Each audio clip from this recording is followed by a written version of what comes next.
सभी भक्तों को ओम नमः शिवाय। गोवर्धन की पूजा में हमें क्या क्या सामग्री चाहिए, तो हमें मिठाई चाहिए, घी चाहिए भोग लगाने के लिए, धूप बत्ती, जल और कुछ दक्षिणा चाहिए, और रोरी चाहिए हमें तिलक करने के लिए, और खील बतासे चाहिए। तो इस प्रकार से हमें और पुष्प चाहिए। तो हमारे यहाँ पे लड़के करते हैं पूजा, यानी कि जेंट्स लोग करते हैं। तो मैं अपने लड़के से पूजा करवा रही हूँ। तो इस प्रकार से मैं उसे बताती जा रही हूँ, उस प्रकार से वो कर रहा है पूजा। पहले हम एक थाली ले लेंगे, छोटी सी प्लेट, उसमें स्वास्तिक बना लेंगे। वीडियो को पूरा ज़रूर देखिएगा। और फिर हम गणपति जी को विराजमान करेंगे। गणपति जी की पूजा पहले की जाती है, इसीलिए हम गणपति जी को विराजमान करेंगे और जल के छींटे लगाएंगे। वह रूप उन्हें हम स्नान करा देंगे, और फिर उसके बाद हम तिलक करेंगे रोरी का। और फिर हम देखिए गोवर्धन जी को भी करेंगे, इस प्रकार से तिलक कर देंगे। बहुत ही सरल विधि से पूजा है, बहुत ही सरल विधि से पूजा है। वीडियो आप पूरा ज़रूर देखिएगा। और फिर नाभि में हम दूध डालेंगे, दूध डालते हैं नाभि में। तो इस प्रकार से हम नाभि में दूध डाल देंगे, और फिर हम दीपक को प्रज्वलित कर लेना है। उसके बाद हम पुष्प समर्पित करेंगे।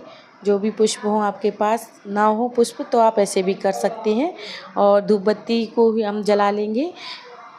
उसके बाद फिर हम पुष्प समर्पित करना है हमें।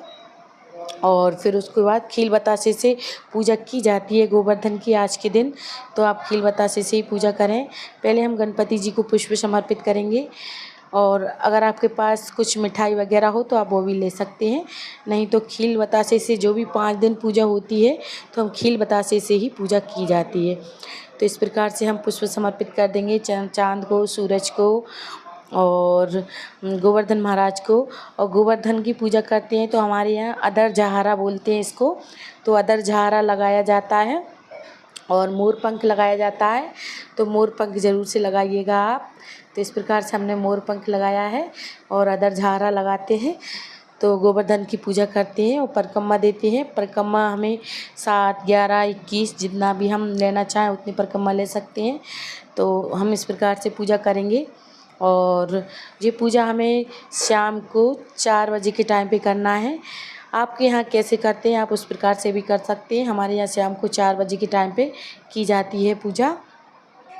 तो इस प्रकार से हम शाम को 4 बजे के टाइम पे पूजा करेंगे।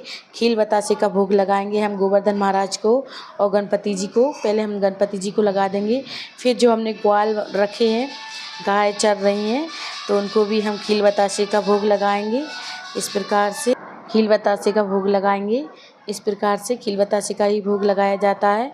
और मिठाई वगैरह जो भी हो, सूरज चाँद सबको हम भोग लगा देंगे। ग्वालों को, जो हमारी गाय चरा रहे हैं उन ग्वालों को भी हम भोग लगाएंगे। और देखिए हम गोवर्धन महाराज को मिठाई का भोग लगा देंगे।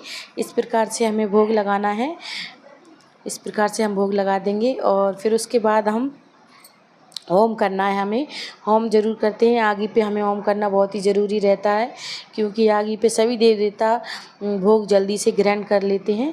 तो हम छोटा सा हवन कर देंगे और होम लगाएंगे, यानी कि भोग लगाएंगे आगी पे।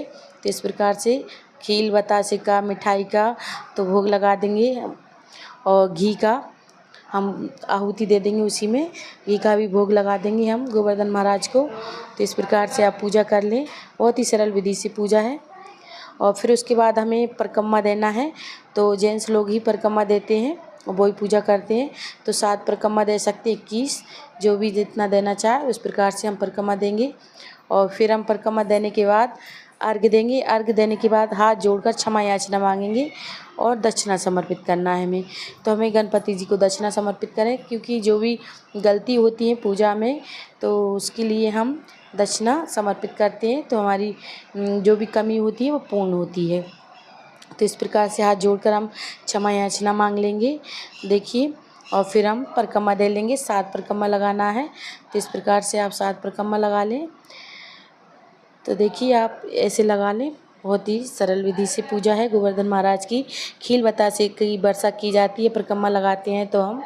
तो इस प्रकार से हम खील बतासे की वर्षा करते हुए हम परिक्रमा लगा लेंगे, और फिर हमारी पूजा संपूर्ण हो जाएगी।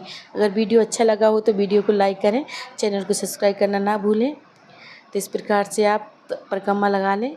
और फिर जो भी जल का लोटा है हमने अर्घ्य देंगे, और वो जल के लोटे को हम जल का लोटा है उससे हम परिक्रमा देने के बाद अर्घ्य देकर हम चंद्र देवता को अर्घ्य दे देंगे। तो इस प्रकार से आपको पूजा करना है गोवर्धन महाराज की। तो ये पूजा हमें करना है 2 नवंबर को। तो 2 नवंबर को ही हम गोवर्धन की पूजा करेंगे। तो इस प्रकार से गोवर्धन की पूजा कर लेंगे। तो देखिए हाथ जोड़कर क्षमा याचना मांग लेते हैं और हमारी पूजा संपूर्ण हो गई है।